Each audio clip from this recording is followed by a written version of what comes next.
I've been working on Volvo Penta for about 20 years. Some are cruiser, all out of 4 cylinders. I haven't done any diesel. But whether it's motors or all drives, there's probably no problem I have not seen, and probably more than once also. So if you have any questions or you'd like to see a video on something being done, just let me know, leave it in the comments section, and I'll try to help you out the best I can. In today's video, we are going to rebuild this Volvo Penta V8 bell housing. And first we're going to remove it. And now I've rebuilt probably 100 of these things. The 4-cylinder style, probably 200. And I have looked at a few YouTube videos, and the techniques are, there's an easier way to do it, put it that way. Okay, I do have a press. I'm going to try and do it without a press. If you do have a press, it makes it a lot easier, of course. But you may run into a few problems removing it.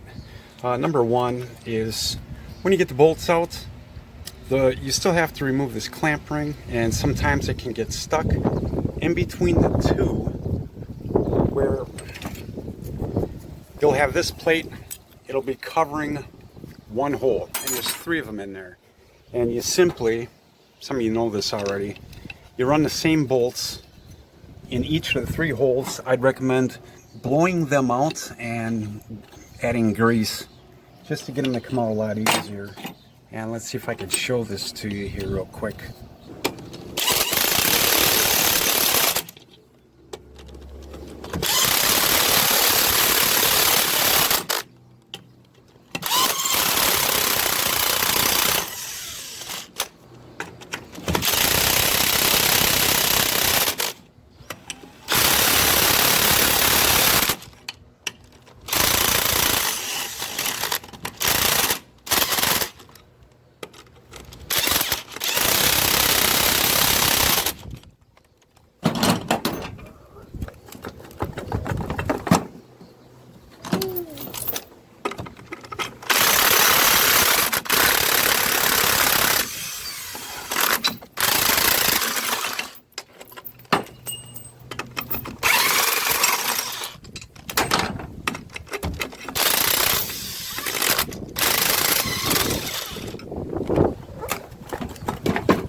Alright, another problem you might run into is these bolts right here. This is a 9/16. However, if you can pound a 14mm over it, that should ensure it don't strip. But you can actually break these off when they get really bad. And if that happens, it's going to be really hard to remove the clamp ring. So what you can do is get a bit like this. Okay, this is a 25mm. And in reverse, start it over the broken hole. Go in reverse until you get a nice groove, and then finish going through with it forward and go all the way to the bell housing. It doesn't matter if you hit the bell housing, it's not going to wreck anything because you got this this clamp ring seal here that'll prevent any leaks. But you'll have to go down, however thick this is, it's probably about 2 inches.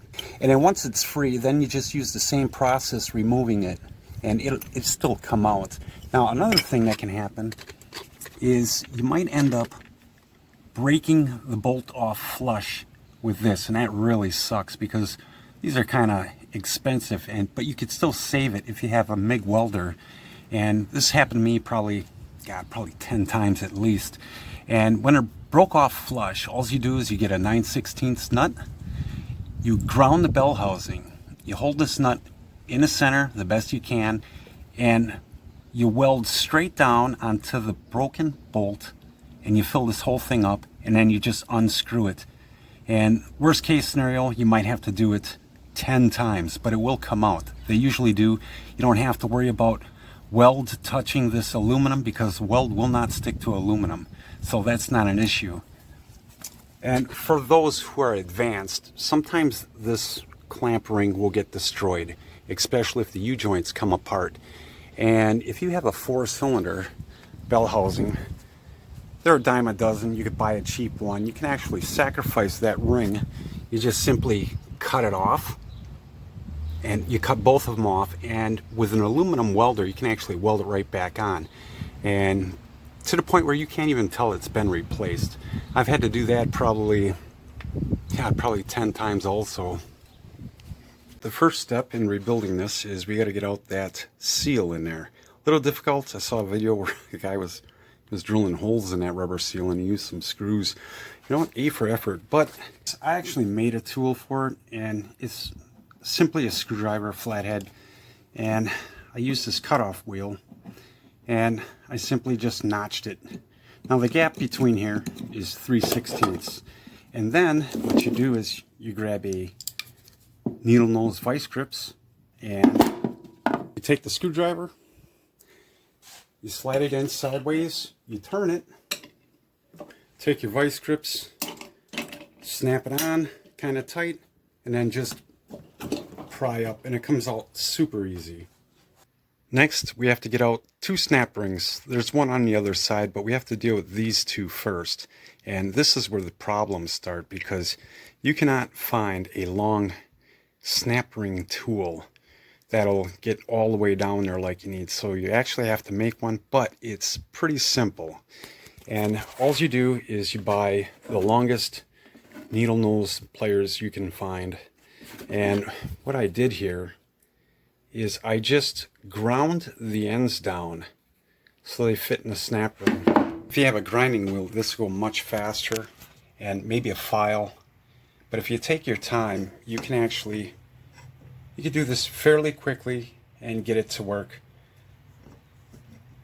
It took me 1 try to get this to work, and the pliers was probably, I don't know, 12 bucks, might be more now. So we'll remove the ring, the snap ring.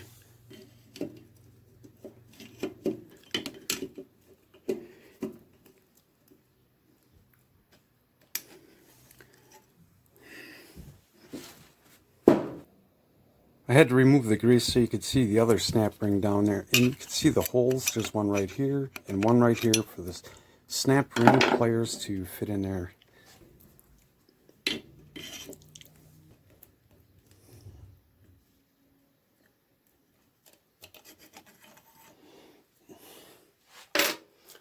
Alright, we're ready to remove the shaft. All you need is a mallet, and we have to pound it this way.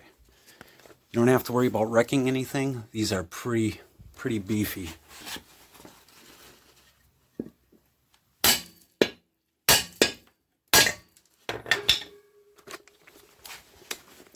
And out she came. Alright, you may have noticed a lot of oil came out of that bell housing. And the bellow, when I took it apart, it was filled with oil too. That means the seal way back in here on the upper gearbox also has to be replaced. And of course you got to take this clamp ring off to do that. Maybe later in the future I'll show that process also. Alright, next we have to remove this inner seal. There's no real secret to it. Get any kind of tool you can to get in there and just pry it out. It's as simple as that. In this case I used a mini pry bar. Then there's the third and final snap ring.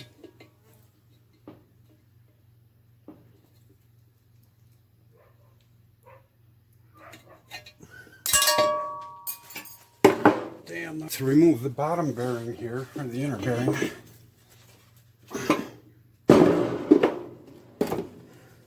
you lay something down, catch this greasy mess. Just get something long and a hammer, stick it down in there and tap. You'll hear the bearing drop. There she is, she's out. Now on these bearings, you'll also know there's no seal on here. We're not going to use these, we're going to use sealed bearings.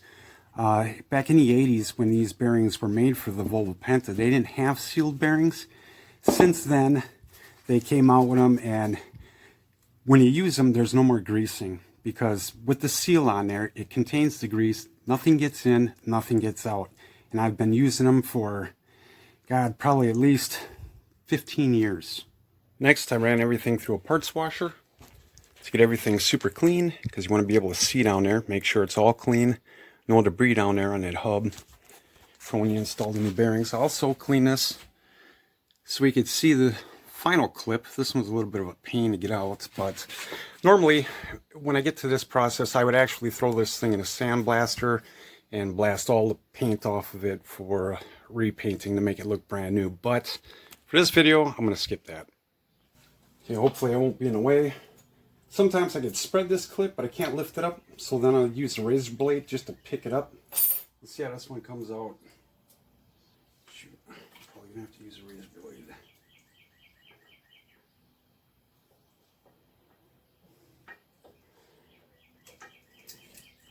Oh, got it. That wasn't too bad. Alright, this is the side I pounded out before with a mallet. And I know some sticklers out there would be like, oh, you shouldn't do that. Well, guess what? We're going to do it to the other side too. You don't see any damage on this. And as long as you're not on your like 6th beer, or you can hit a nail pretty decent with a hammer, you don't have to worry about it. Now that the clip is out, just put it on a vise. This one's still broke. It's nice and loose. Give it a couple whacks.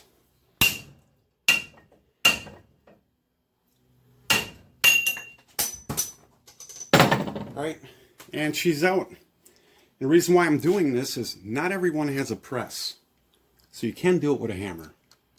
These are all the parts you'll need to put this back together, and we'll just talk a little bit about some of them here. Alright, bearing number 6007. This one goes on the flywheel side of the bell housing. That will get pressed into the bell housing. This one has got the smaller inner circle. It's part number 6206. That goes on the shaft. And then you put the clip back on. You'll need 2 new seals.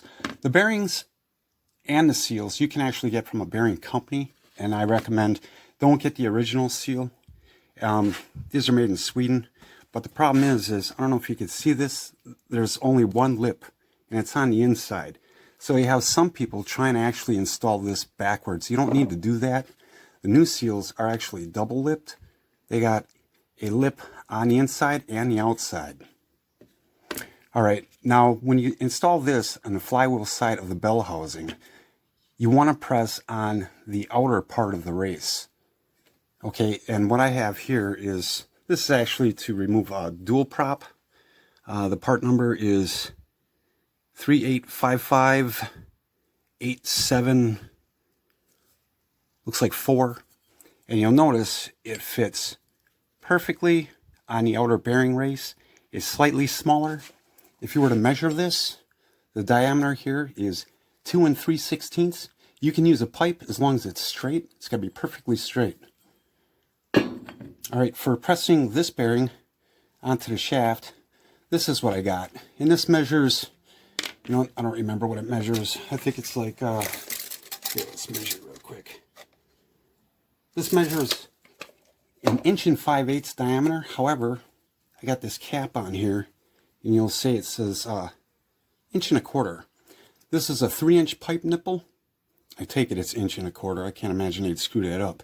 But this is what I use to press the shaft down into the bell housing.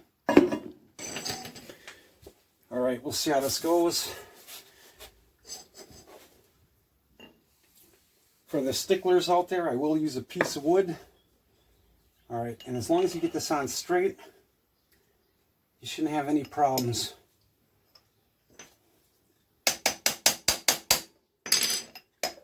Just make sure she's nice and straight.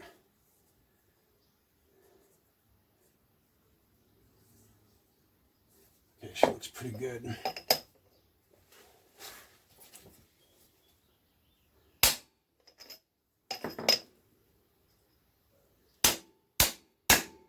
Okay, you'll notice the difference in sound. It actually jumps when it's all the way to the bottom. That looks pretty good. Should be able to get the clip on there.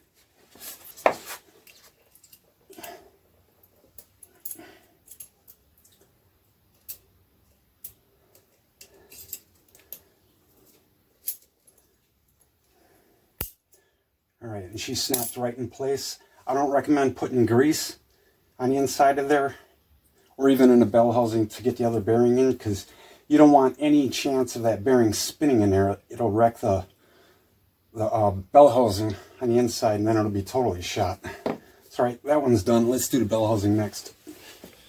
Because I'm not using my press, I had to find 2 bricks that were the same height so I could set this thing up. All right. Now we're going to pound this. Sometimes they slip in. Oh, nice. Great. I don't have to use this to tap it in. It's a little loose in here, so we can go ahead and put the clip in.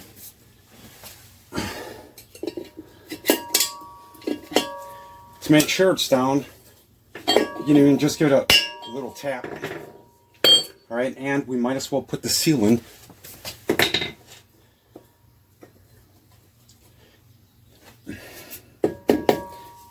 And the seal, you pound all the way down to the clip.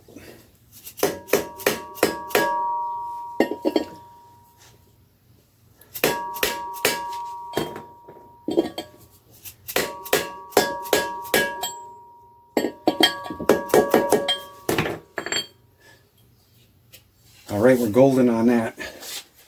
Next, we'll install the top shaft.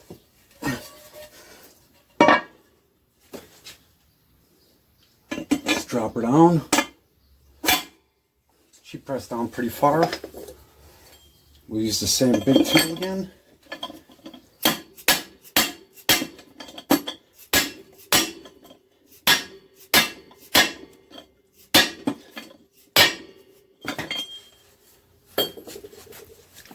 Then we'll take a look down there, make sure we can see the slot where the clip fits.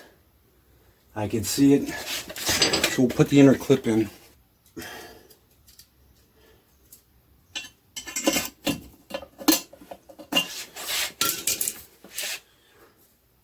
That went right in, to be sure.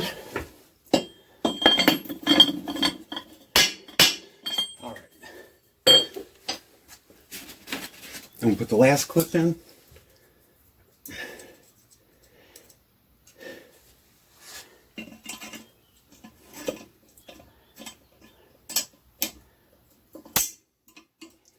All right. Make sure she's in her groove, and she is. And we'll put the final seal in.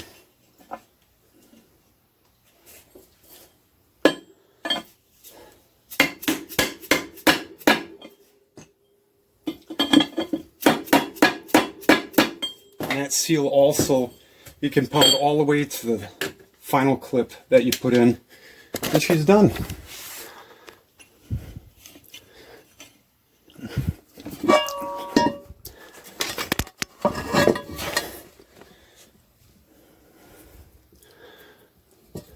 She spins like she's brand new, a little stiff.